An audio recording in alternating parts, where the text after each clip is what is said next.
My father died of cancer. My stepfather died of heart disease. My mother has severe osteoporosis.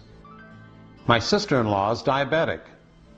A friend of mine was just diagnosed with breast cancer. My neighbor's on heart medicines and cholesterol-lowering drugs. All this sound familiar? What's not so familiar is that these health problems were caused by eating habits.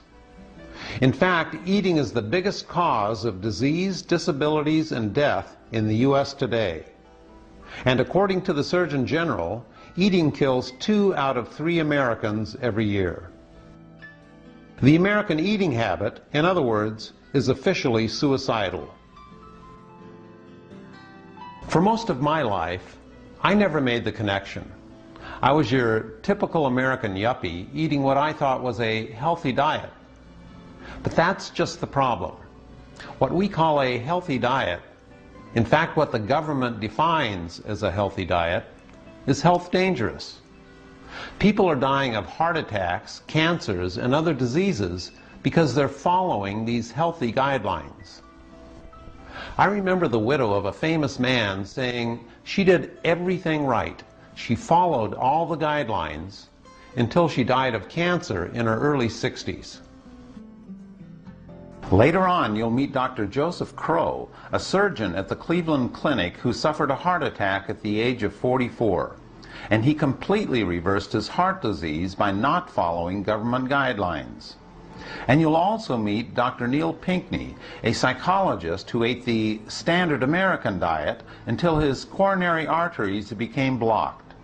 Instead of bypass surgery, he reversed his heart disease by rejecting the advice of 4 doctors.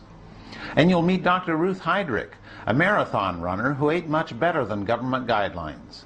She got breast cancer in her 40s as a result, and she beat the cancer only by waking up and not following the advice of 5 doctors. We assume we know more about health and nutrition now than we did back in the 1800s. Yet people living back then did not die because of what they ate.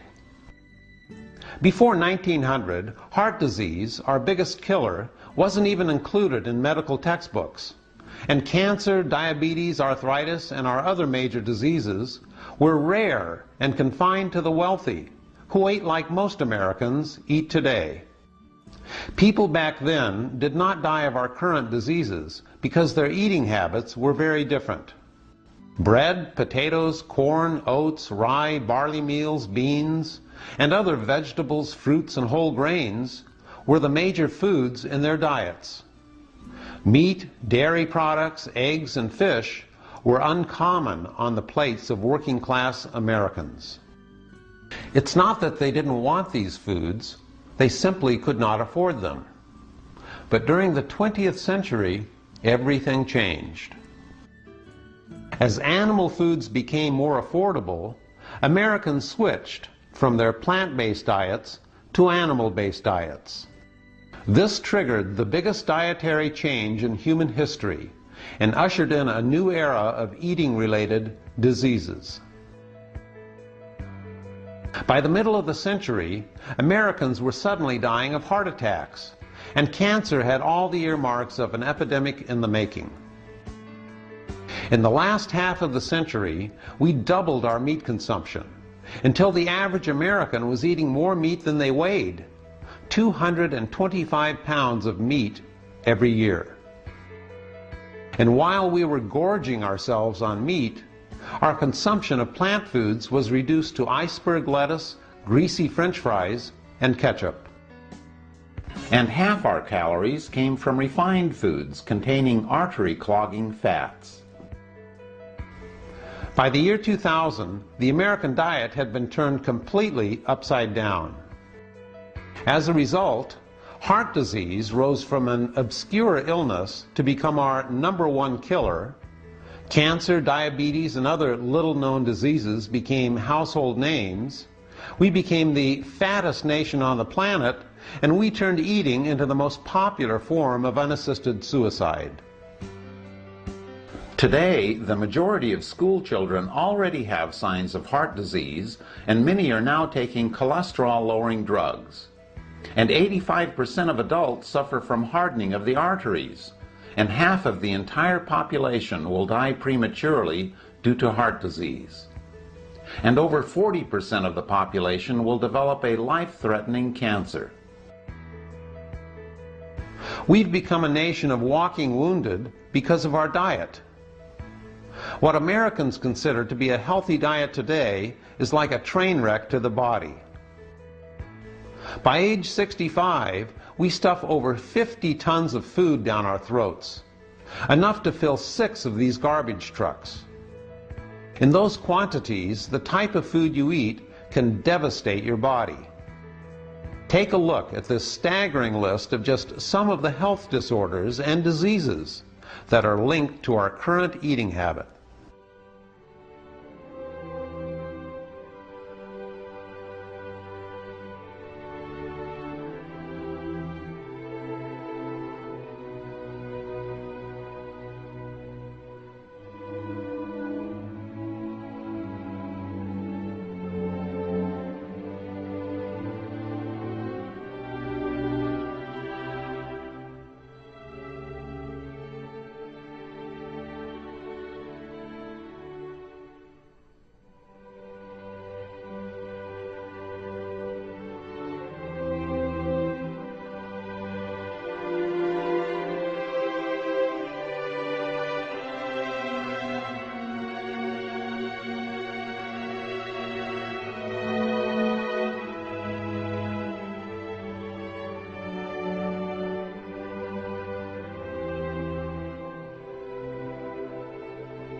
Americans are not unique.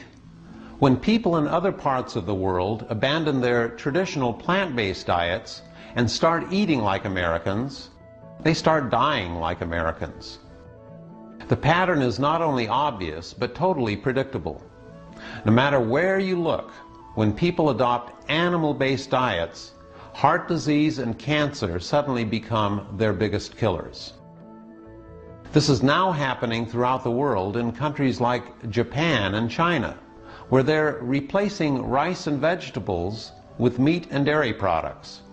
And American eating diseases are spreading like wildfire. The one thing an animal-based diet does best is kill people. It does this by clogging arteries and restricting the flow of blood and oxygen throughout the body. Deprive the heart of oxygen, you get a heart attack. Deprive the brain of oxygen, you get a stroke. Deprive your tissues and cells of oxygen, and you set up the underlying cause of all cancers. Eating animal foods causes a fatty sludge buildup in your blood, and some of it sticks to the sides of your arteries. Your blood should be as clean and clear as the wine in this glass. When you eat a high-fat meal, it creates a fatty sludge buildup in your blood and causes your body to spend the next 5 hours cleaning up the mess. Of course, the excess fat and cholesterol eventually settles, usually in your arteries. This picture shows how fat and cholesterol build up in the arteries and restrict the flow of blood.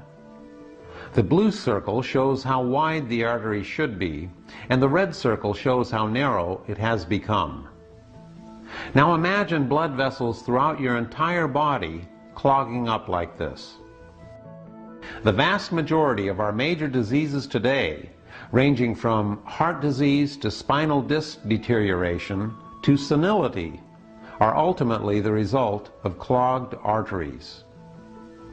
In other words, clogged arteries go far beyond heart disease, and almost all Americans have heart disease throughout their entire bodies. The seriousness of clogged blood vessels can't be exaggerated. More people die from blood vessel diseases than from all other causes of death combined. The primary cause of clogged blood vessels is cholesterol, and the only dietary source of cholesterol on the planet is animal foods. Animal foods close arteries. Plant foods open them. This is why our switch from a plant-based diet to an animal-based diet has been the biggest health disaster in human history. In fact, it's been estimated that cholesterol has contributed to more deaths than all the wars of the 20th century, all natural disasters, and all automobile accidents combined. Human bodies simply cannot handle cholesterol. It's the Achilles heel and fatal weakness of an animal-based diet. Movies and history books glorify man slaying animals and make it seem like eating meat was a daily event, but eating animals was extremely rare. In fact, ancient man was more the hunted than the hunter. Since the beginning, some 5 million years ago, humans have been, for all practical purposes, plant-eating vegetarians, living on fruits, leaves, nuts, berries, and other plant foods. Ancient humans ate over 800 varieties of fruits and vegetables. We can eat an unlimited amount of plant foods with health-enhancing effects, but we can only eat a tiny amount of animal foods before our arteries start to get clogged. Cholesterol has been called the animal's revenge because the animals you eat leave a little bit of themselves behind in your arteries every time you eat them, and they'll kill you from their graves. Our liver produces all the cholesterol we'll ever need on its own, and the requirement for cholesterol in our diet is exactly 0. Just ask Dr. Joseph Crow, a doctor at the Cleveland Clinic Foundation. Dr. Crow had no family history of heart disease. He was fit, did not smoke, and had a total cholesterol of just 156 when he suddenly experienced a heart attack at the age of 44. In fact, I was about as close as you can get to not seeing tomorrow, so to speak. My diet was, I would say, pretty much a standard, American diet. We would eat chicken, fish, and we would eat, beef. But I wouldn't say every day. Instead of dangerous surgery, Dr. Esselstyn, a colleague at the Cleveland Clinic and one of the world's leading authorities in heart disease reversal, told him to simply change his diet.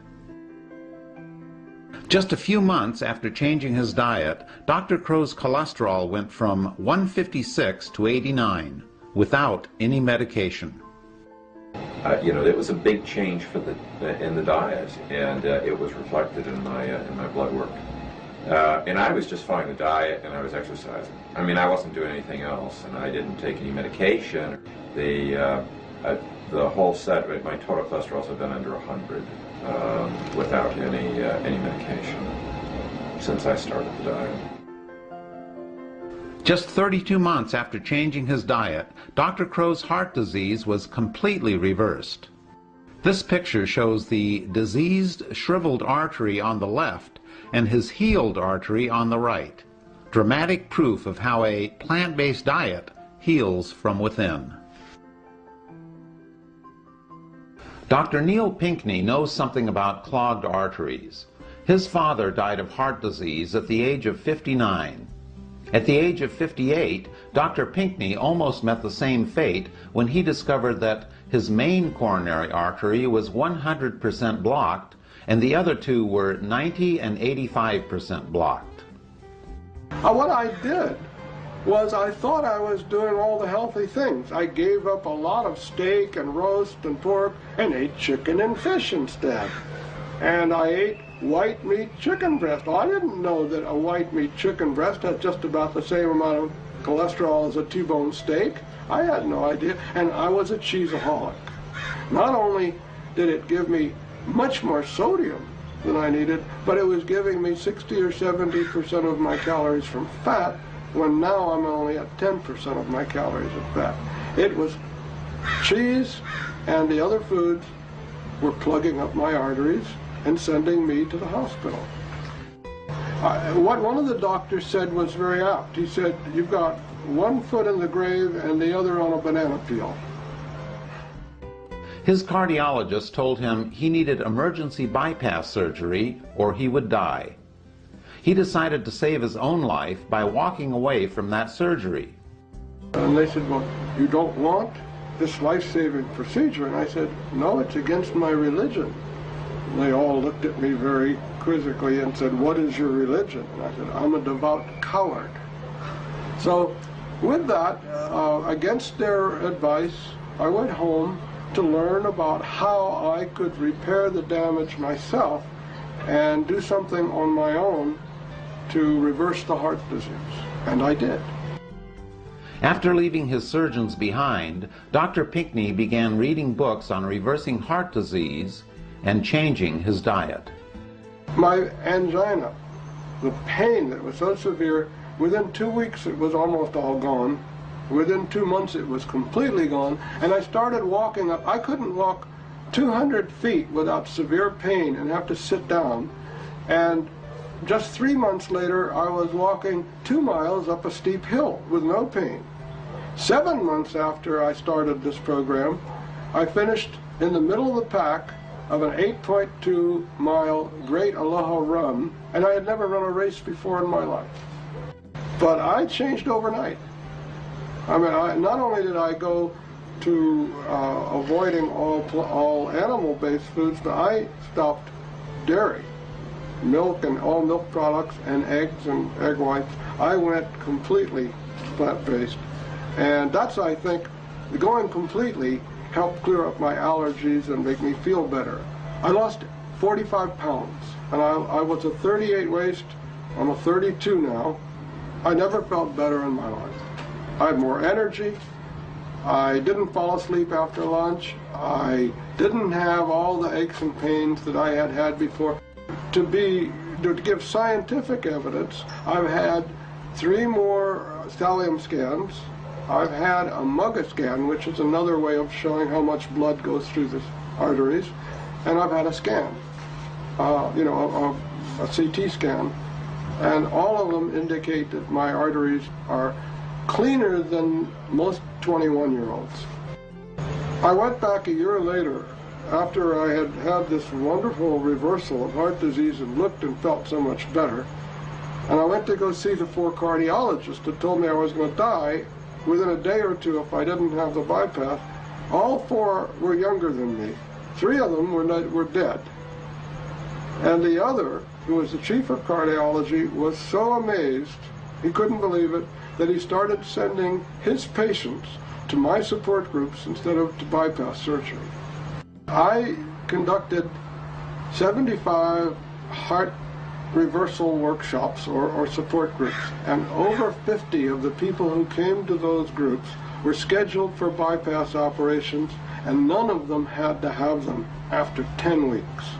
99% of the people who are scheduled for bypasses shouldn't have to have them, as long as they're willing to make changes in their lifestyle. They have to exercise. They have to take out a little time every day to make sure they exercise. They have to change their diet. They have to lower their fats, and they have to take plant-based foods instead of animal-based foods.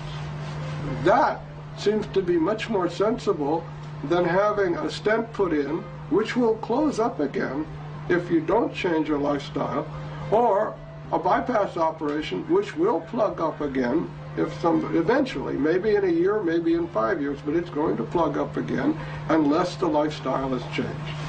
The Atkins diet causes a toxic reaction, and as a result, you may lose weight temporarily, but the research is very clear. People who lose weight on Atkins-type diets gain it all back, usually plus some, within 2 years. Plus, they've also plugged up their arteries and filled themselves full of free radicals, which enhances their chance for cancer. I think it's very foolish to do that. I can eat steak and eggs and bacon and chocolate cake and vanilla ice cream, and I'm going to get better and I'm going to lose weight. I mean, it doesn't take a nuclear scientist to figure out somewhere along the line that doesn't sound right. Not only does it not sound right, it doesn't look right either, from inside your body. This is a blood sample from a man who just ate 2 staples of the Atkins diet, a cheeseburger and shake. So it shouldn't come as a big surprise that high-fat diets, such as the Atkins diet, cause a whopping 40% reduction in blood flow to the heart after just 1 year. Dr. Esselstyn is one of the world's leading experts at treating heart disease. He says heart disease can be stopped in its tracks and reversed by adopting a simple plant-based diet. He should know. He's conducted the longest and most successful heart disease reversal program ever. Well, the American Heart Association is recommending presently to maintain a cholesterol under 200 and the dietary fat in your be less than 30%. But if you look at people who are consuming a fat level of 30%, not only have we never seen regression of disease at that level, but indeed there are studies that indicate there is progression of disease at that level. So literally, if you follow the guidelines of the American Heart Association Step 1 diet, it literally guarantees that millions of Americans will continue to perish from this disease. What happens when our nutrient support comes from foods that not in a decade, or not in 2 decades, or not in 3 decades, but eventually will cause us to be ravaged by these disease conditions that really occupy about 70% of medical therapy that we see today. We know now from data that we have that through the so-called brachial artery tourniquet test that with a single needle you can demonstrate the endothelial injury that occurs to the vascular system. And that's the problem with today with the most well-intentioned internists and cardiologists, that you're only having roast beef once or twice a week now, no longer regularly. You're only occasionally having chicken. You're eating less cheese, you're eating less cream, you're eating less butter. And as a result, instead of pouring gallons of gasoline on the fire, you're pouring quarts of gasoline on the fire. And as a result, the fire doesn't go out. This isn't cancer. It's a completely benign disease. And it's absolutely something that should be annihilated in its tracks. This is tremendously empowering for the patient because the patient has become the locus of control, not the cardiologist, not the surgeon. And it's so reassuring to them to think that I am in charge of this disease that previously was trying to destroy me. Not only do you escape stroke and heart attack, but this also would include obesity, hypertension, adult onset diabetes, and the common Western cancers of breast in the female, prostate in the male, and colon in both. So I think the spin-offs here, in terms of overall health, are extremely profound. Mainstream medical authorities recommend a cholesterol level of under 200, yet 1/3 of all new heart attacks occur in people with cholesterol levels between 150 and 200. The only safe level is under 150, and health authorities know it. This was established years ago in the largest heart disease study ever undertaken. Mainstream medical authorities recommend a 30% fat diet, yet there is not one instance where such a diet has either arrested or reversed heart disease. In fact, that level of fat promotes heart disease. Why such a high-fat recommendation? Because our esteemed health authorities readily accept money from food lobbies pushing high-fat foods, and that money shapes their recommendations. Contrary to mainstream advice, which draws a distinction between good fat and bad fat, doctors who actually reverse heart disease say it's not the type of fat that's important, but the total amount of fat in your diet that is important. Not only does clinical evidence confirm this, but more importantly, actual heart disease reversal diets confirm this. Health authorities who argue that a 30% fat diet is heart healthy do not have a single case of heart disease arrest or reversal to point to. Not a single solitary individual. And it shouldn't be for a lack of funding. Dr. Neil Pinckney accomplished his heart disease reversal and actually saved money on groceries.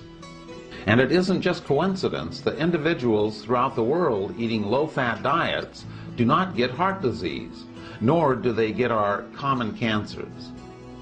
The biggest killer in America today is the result of high-fat diets the American government and mainstream authorities are promoting that are fueled by the money given to them by food lobbies pushing high-fat foods. Diet is the only cure for heart disease, yet it's lost in the news by drug companies developing ever more profitable drugs that do not cure the disease, but only serve to keep Americans on the very diet that causes heart disease. Man walked out of Africa just 150,000 years ago. That's the blink of an eye in terms of human evolution.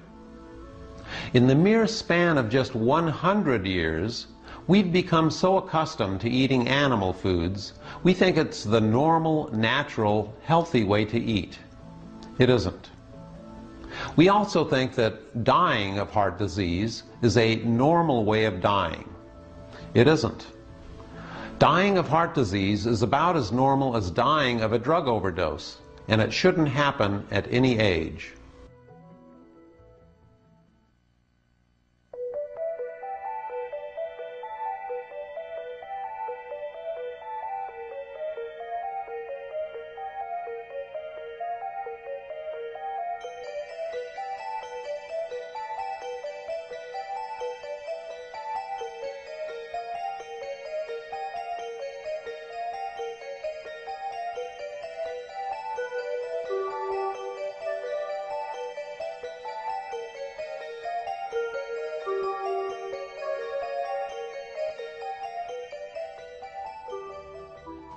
Show me a population eating an animal-based diet, and I'll show you a population where cancer is the second biggest killer, after heart disease.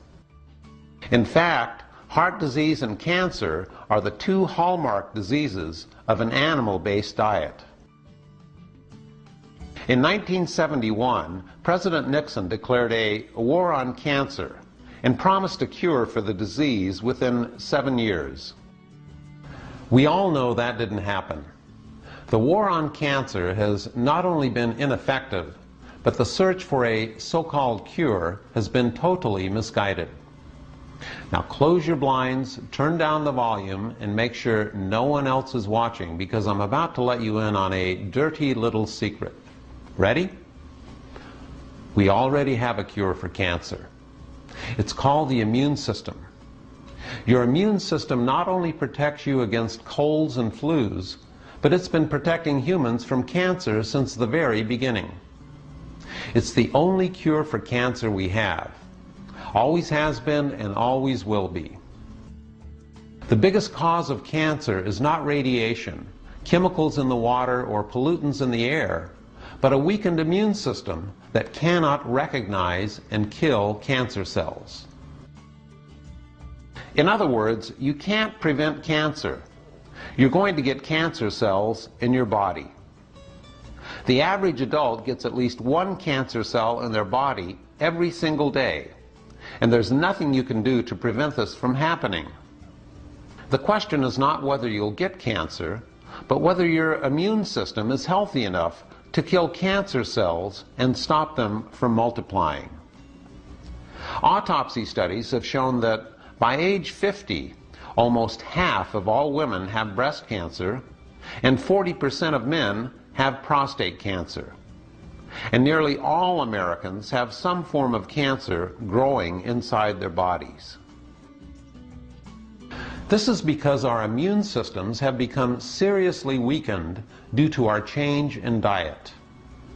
This is why populations eating animal-based diets are plagued with cancers, and those eating plant-based diets are not. Don't look to the cancer industry for a cure. The cure for cancer is right inside you. And the only way to win your personal war on cancer is to strengthen your immune system by changing your diet. Plant foods are the only foods that strengthen the immune system and contain cancer-fighting nutrients. So a change to a plant-based diet turns out to be the only real cure for cancer we have. The strongest cancer-fighting medicines on the planet don't have scary names, and they're not found in hospitals, but in your humble grocery store.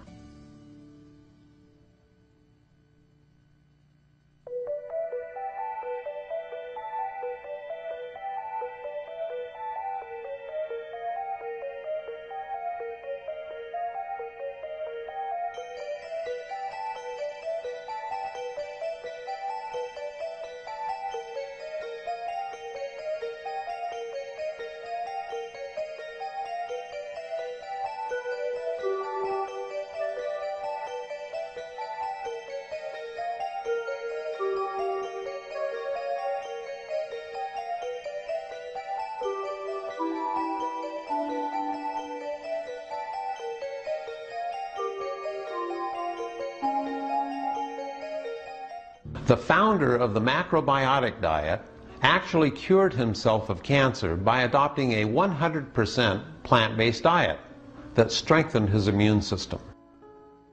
A surgeon developed breast cancer and her tumor grew to the size of a grapefruit. She rejected conventional treatments and completely cured her cancer by radically changing her diet and lifestyle. Another physician found out he had prostate cancer that had spread throughout his body. On the chance advice of two strangers, he adopted a 100% plant-based diet and reversed his cancer. There are thousands of cases where people have reversed serious cancers by changing to a strict plant-based diet. Cancer cells don't just fade away.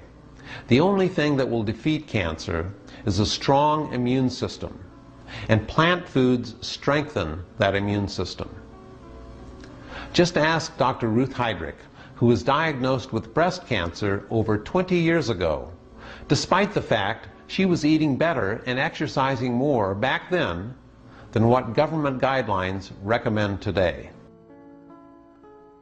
It can't be cancer. I'm too healthy. I'm a marathoner, for God's sake. I can't have cancer. This lump is something else. I was horrified, mortified, felt betrayed by my body, thought this can't be happening.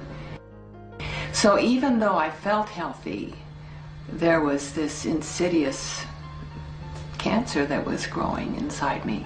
I didn't know it for a long time. After her surgery, she was faced with the prospect of chemotherapy and radiation treatments to kill cancer cells that had spread throughout her body.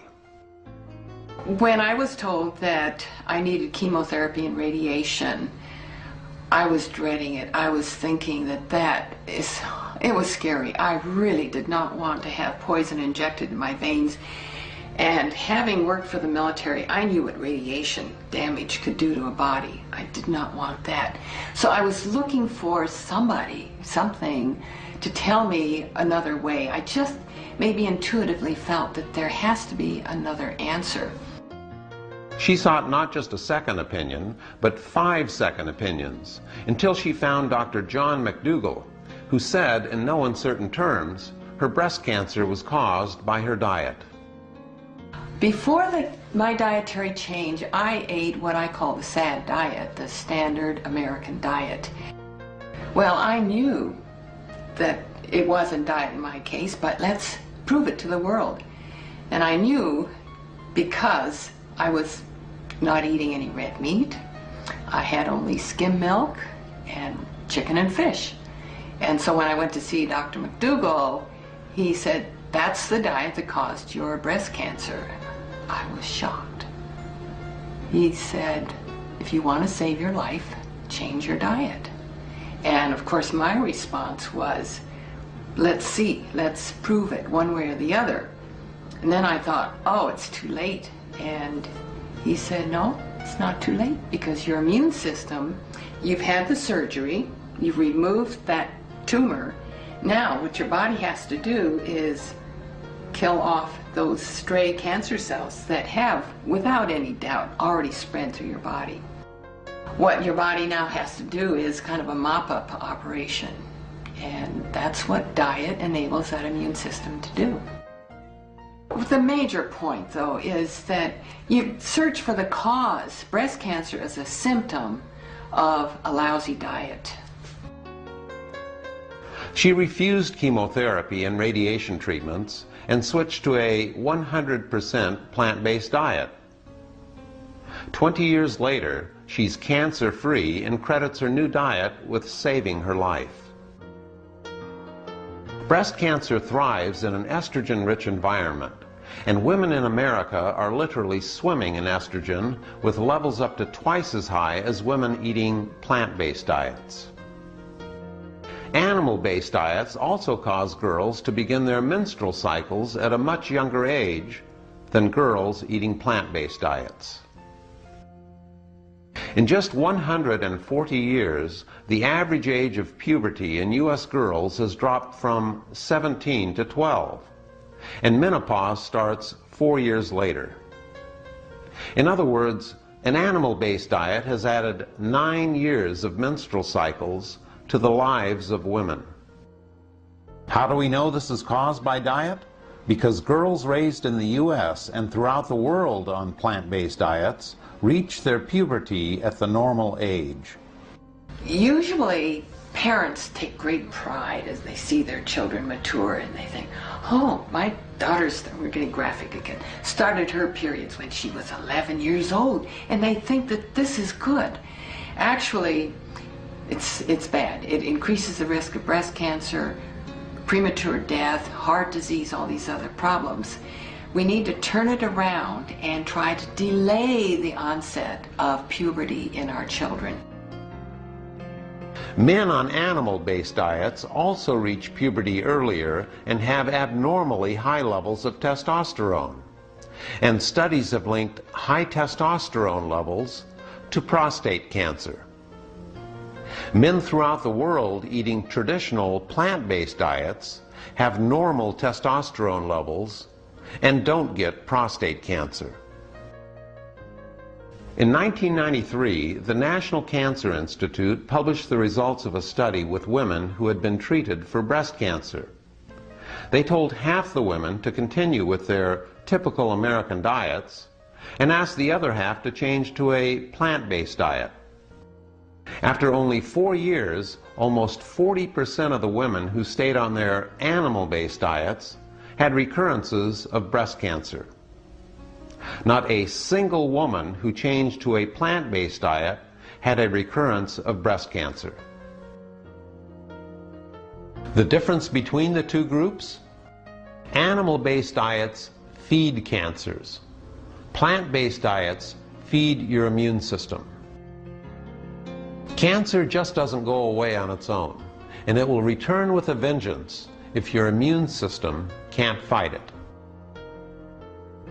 When you look around the world, populations eating animal-based diets have skyrocketing rates of breast and other cancers, compared to those populations eating plant-based diets.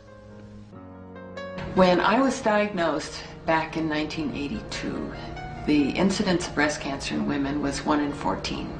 A couple of years after that, it was 1 in 12. Then I watched it 1 in 10, 1 in 8, and it's still increasing in frequency. And if you look at this planet Earth, and again, the incidence of breast cancer all around, you find it is highest in those countries that eat the most animal foods, that have the highest fat consumption. And conversely, breast cancer is extremely rare in those countries that can't afford to eat animals.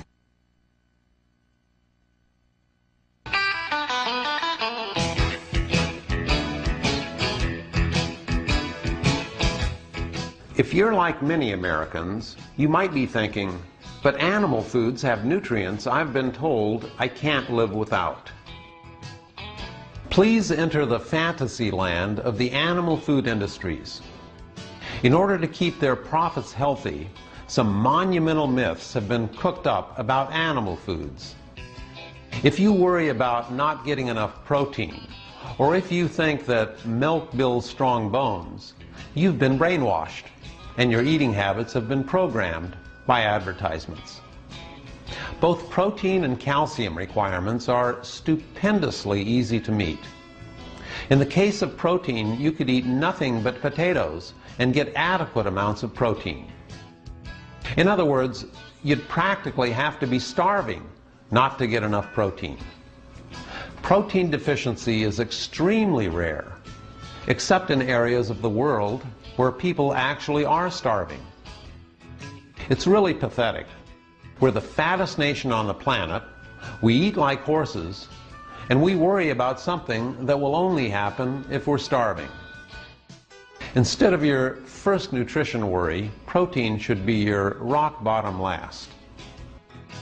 And if you're worried that not eating animal protein will somehow compromise your health, make you weaker or less manly, nothing could be further from the truth. In fact, it's just the opposite. Animal food actually makes you weaker. In every endurance test ever conducted, those eating plant-based diets outperformed their meat-eating counterparts. In fact, when participants adopted a diet high in meat, milk, and eggs, they all performed worse. And Olympian Carl Lewis had the best year of his career, the first year he switched to a 100% plant-based diet. Lori Ann Lloyd fuels her body with a plant-based diet, and that has won her the world record in the obstacle course. And her record still stands unbeaten. A lot of people have been on the obstacle course. Firemen, policemen. I do it because it's very challenging. It's just like the cargo net free fall flip. You free fall halfway down the cargo net, grab a rope halfway down when you're head first and flip over. Females are, I think they're more athletic than most people realize. Lori, we call Lori the bionic woman. She's not human. And you see what she does on this course, she's not human. She's not.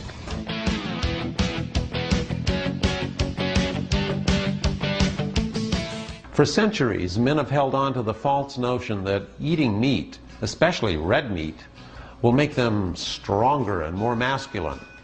But in fact, not only does it diminish their physical performance, but men end up far less virile because their arteries get clogged. And among many other things, clogged blood vessels cause impotence. Not too manly. High-fat meals also cause fatigue and make you limp. Get your Viagra and vegetables, not a pill. The meat myth is simply a fairy tale. Get your protein without the fat and cholesterol. You'll not only open your arteries, but your love life as well. All the foods listed here will easily meet your protein and other manly requirements. The protein content of many plant foods is even higher than beef, and unlike beef, these foods will never clog up your plumbing.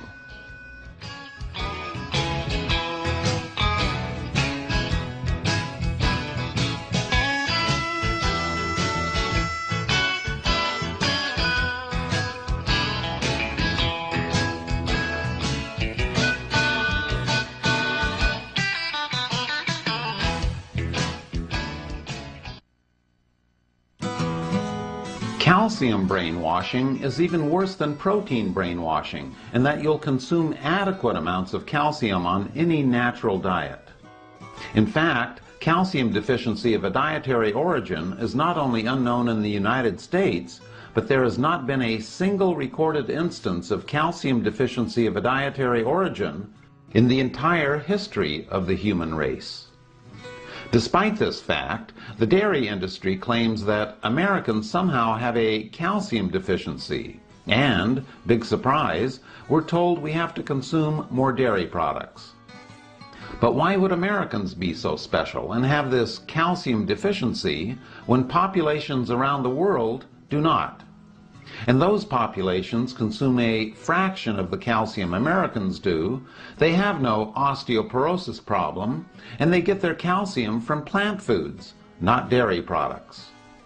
The reason Americans are so special is because dairy lobbies have paid off politicians and set U.S. calcium requirements sky high in order to sell their products. In other words, the same people selling calcium are setting our calcium requirements. And dietitians, doctors, and the public have bought into this because the government promotes dairy products. In fact, the amount of calcium you consume has nothing to do with bone loss. We're among the world's biggest consumers of calcium, and the more we consume, the more calcium ends up in the toilet, and the greater our incidence of osteoporosis. To think the mere act of consuming more calcium, like taking a magic pill, will somehow make bones strong is pure and simple advertising. The primary cause of osteoporosis is a lack of weight-bearing activity due to a sedentary work and lifestyle. An example of how a lack of weight-bearing activity affects bone loss comes from astronauts, because they experience severe bone loss due to their gravity-free environment. In a similar fashion, people who are bedridden for long periods also suffer rapid bone loss. Bones are just like muscles. They get stronger and grow only when you put them under stress, just as muscles get stronger when you exercise them. Bone is just like muscle. If you want to build a real bicep, you know what you have to do? Most people know that you can't just pop a protein pill and that it goes right to the muscle and builds it up. You have to really stress it. You have to put a lot of weight on it. Right underneath that muscle, we got a bone. The bone is more metabolically active than that muscle. When that bone is being stressed, or if you're lifting weights like this, the bone is saying, whoa, wait a minute, we're not prepared for this. We better lay down some stronger bone, and that's what happens.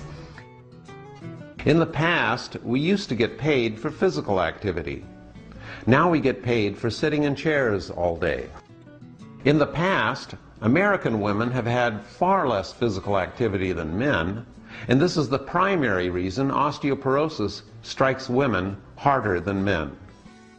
Physical activity is also the reason why women throughout the world who consume very low amounts of calcium keep their strong bones during and after menopause. Contrary to what you've been told, bone loss does not occur with age. It occurs when people become less active. You'll get enough calcium on any diet. Let your body determine the amount of calcium it needs, not the dairy industry. What you have to do is make your bones want to be stronger by exercising them. If they don't feel that need, like the bones of astronauts in space, they'll become weaker.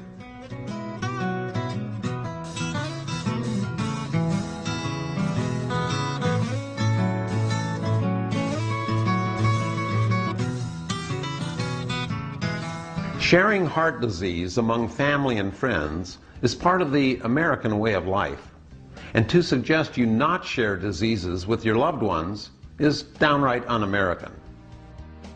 Many people have taken to sharing the so-called lighter meats, like chicken, turkey, pork, and fish, thinking this will somehow prevent bad things from happening to their family and friends. If your doctor told you eating lighter meats will lower your cholesterol, you're just playing with your food. What's the difference between white meat and red meat, in your opinion? It's a question of whether you want to be shot or hung. I mean, I think you have to remember that all muscle that we eat, whether it's muscle that flaps a wing, wiggles a fin, or paws with a hoof, all that muscle is made up of animal protein, cholesterol, and fat, all of which are really quite unhealthy. And whether it's white meat or whether it's red meat, it's equally unhealthy.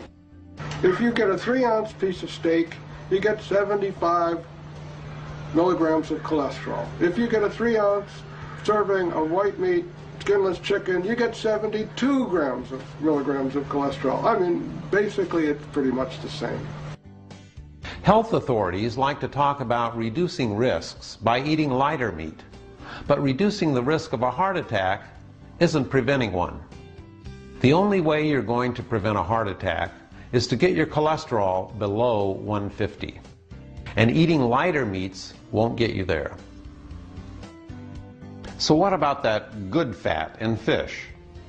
Well, that good fat originally came from plants, the plants eaten by fish. So you're not only getting the good fat secondhand, but you're getting it in a package of bad fat, cholesterol, PCBs, pesticides, and other poisons. And calorie for calorie, shrimp have 6 times the amount of cholesterol as beef. To say eating fish is healthy because it contains a little good fat is like saying Twinkies is healthy because it contains a little calcium. And what about those dairy products? Dairy, in fact, has been called liquid meat because it contains just as much fat and cholesterol as red meat. Drinking 3 glasses of milk a day, as the dairy industry and our government recommends, gives you the same amount of artery-clogging cholesterol as eating 21 slices of bacon. A pint of ice cream is worth 24 slices of bacon. And at least one protein in dairy may trigger the onset of insulin-dependent diabetes in children. At least one hormone in dairy has been strongly linked to breast and prostate cancer. Over 50% of school children are allergic to dairy, and 70% of the population is lactose intolerant, particularly people of color. And due to the strong dairy lobby in Washington, this fat and cholesterol-laden food is required eating for all children enrolled in federal lunch programs, which also amounts to nutritional persecution of minorities due to their high rates of lactose intolerance. And yet, most doctors and dietitians still recommend milk every day. The next time you give your child milk and cookies, imagine giving them meat and cookies, because that's exactly what they're getting.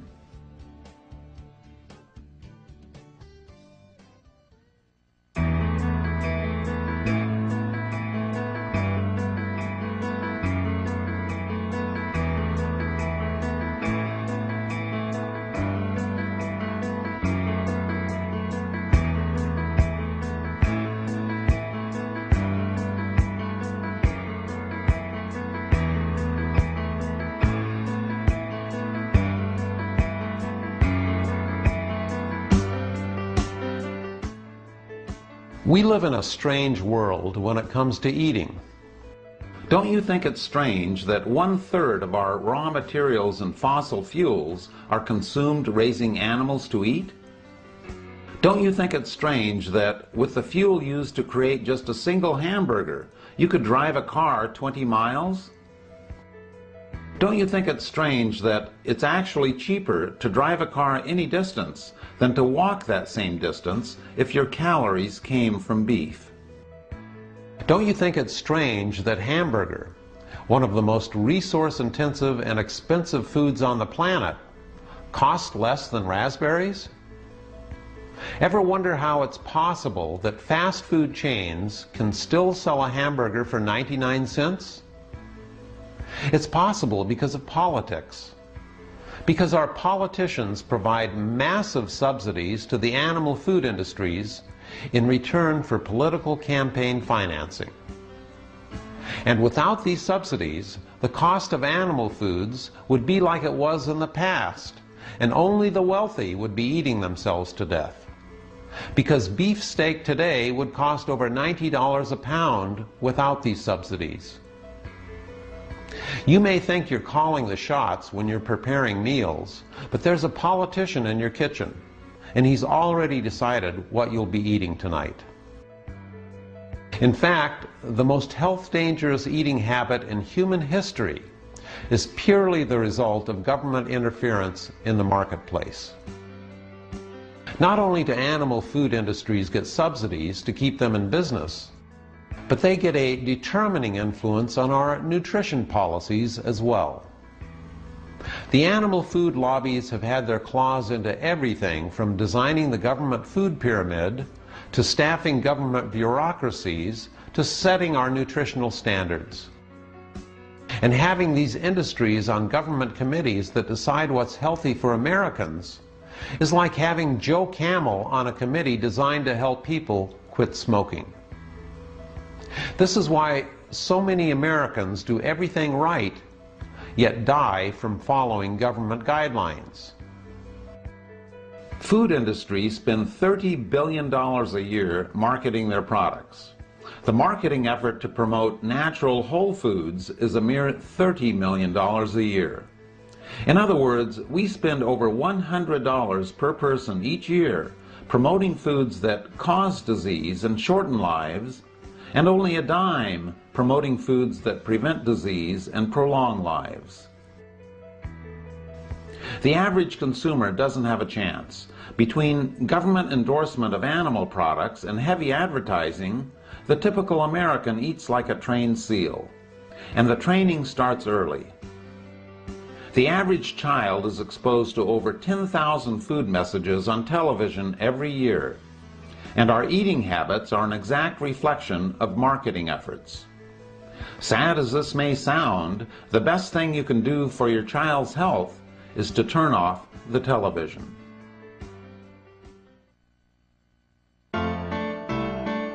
Not too long ago, Americans thought there was nothing wrong with smoking. Doctors smoked and even recommended cigarettes to their patients. 3 leading independent research organizations made a survey of doctors' cigarette preferences. 113,597 doctors were asked, "What cigarette do you smoke, doctor?" The brand named most was Camel. According to a nationwide survey, more doctors smoke Camels than any other cigarette. Cool cigarettes ran ads that their product actually prevented colds, and the media was filled with health claims for cigarettes. The tobacco industries used doctors to prove their case, and they used health claims in their slogans.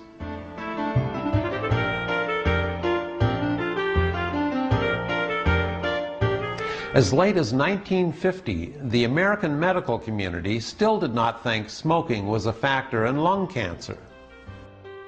And the American Medical Association had a cozy financial relationship with the tobacco industry. And to this day, tobacco executives deny that nicotine is addictive and claim that smoking does not cause lung cancer or any other disease. Today, we have the same attitude about animal foods. Like the tobacco industry, the animal food industries have all had advertisements taken off under court order because they were caught lying. And like tobacco executives, meat, dairy, and egg executives will swear that animal foods have nothing to do with heart disease, cancer, or any other disease, despite the medical evidence to the contrary. What smoking does for your lungs, cholesterol does for your arteries, and the damage is even more lethal. In fact, the link between an animal-based diet and heart disease is not only obvious, but just as strong as the link between smoking and lung cancer. What the animal food industries are doing for American health today is precisely what the tobacco industry did for our health just a few decades ago, only worse. By subsidizing the animal food industries, the government promotes an eating habit that's the biggest killer in America today. Like the tobacco industry, animal food industries publish phony studies, deny there are any risks involved in eating their products, and fight tooth and nail for every subsidy they can get. Like the tobacco industry, the animal food industries collect billions in subsidies and pocket billions in profits. And the public gets stiffed with higher taxes, disease, disabilities, and premature death. And we pay billions more for health care to treat problems caused by the foods these industries and the government promote.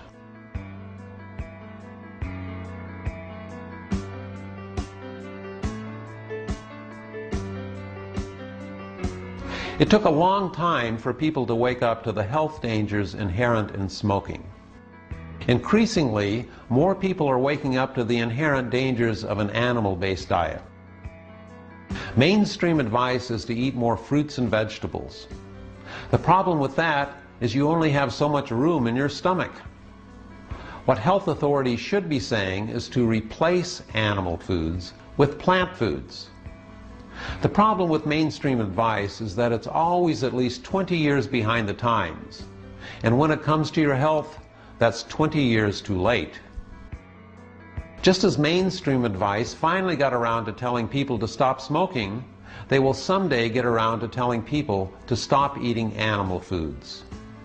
Like it or not, that's where we're headed, and for good reasons.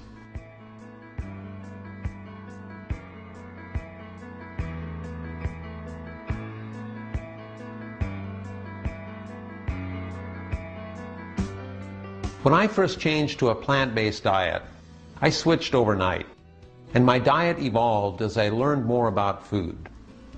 I can't imagine myself ever eating any other way. It's the most delicious and varied diet I can conceive of, and those who think otherwise simply haven't tried it. It's not like you have to eat Brussels sprouts all day. This is really an old-fashioned diet. All you have to do is reorient your thinking about food. We're all attached to our favorite animal foods, and it's difficult to give them up.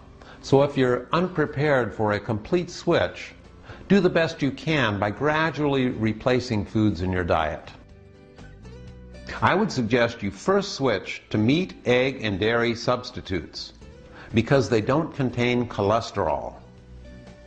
And second, eat the old-fashioned way by making animal foods only a very occasional part of your diet until you feel comfortable making a complete switch.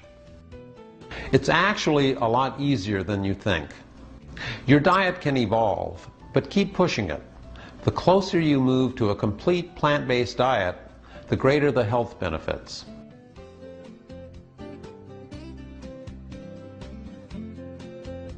There are all kinds of plant-based or vegetarian diets.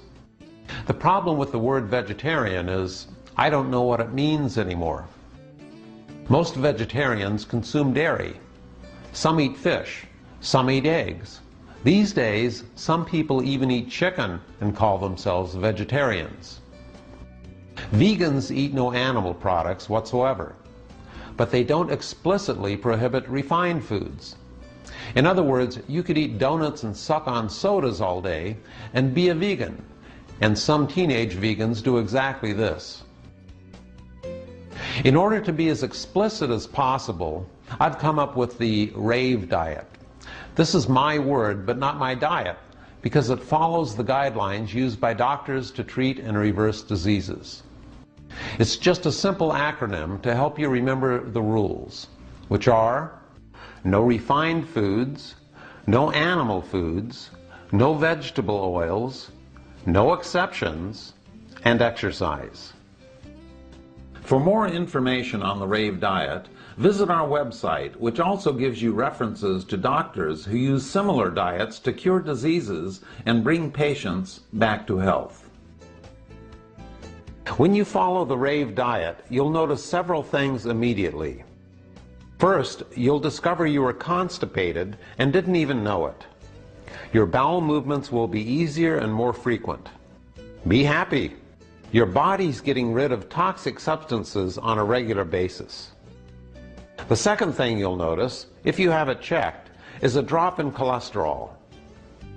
Well, the first time I'm in Dr. McDougall's office, he had said, bring your medical records with you. He's looking through everything and he said, I said, what? He said, your cholesterol is high, 236. You know, at that level, you are at as great a risk of having a heart attack and dying of heart disease as you are the breast cancer. Dr. McDougall said, change your diet and it'll take care of the cholesterol as well. 3 weeks later, exactly 21 days later, back in his office, blood test, cholesterol 160. 236, 160 in 3 weeks. No medication, no nothing. Just quit eating the stuff and it goes away. My own cholesterol went from 372, it's now 124. The third thing you'll notice is weight loss. What you won't notice immediately are the changes going on inside you. The clearing of fat and cholesterol from your blood vessels, the freer oxygen flow to all parts of your body, the strengthening of your immune system, and many other changes that will make you healthier and happy you adopted a new way of eating. And the changes this diet can make to your health by just opening up your blood vessels can be profound in many different ways. Long before our food revolution, Thomas Edison wrote, "The doctor of the future will give no medicine, but will involve the patient in the proper use of food, fresh air, and exercise." If you ask your doctors what you should be eating to fight arthritis, menstrual cramps, or cancer, they won't have a clue. But they will know what drugs to prescribe. But drugs only treat symptoms. Cholesterol-lowering drugs treat a symptom of a bad eating habit. Treating the cause of high cholesterol means eliminating cholesterol from your diet. The most often heard phrase in the cancer industry is early detection. But that's early detection of a symptom. The real cause of cancer is a weakened immune system that's weakened by the foods we eat. Tragically, the bulk of our vast medical establishment is dedicated to treating symptoms, not causes. And symptoms of diseases that were not even common before 1900. The mutilating surgeries, the billions of dollars spent on drugs, are for the most part treating symptoms of a lousy diet.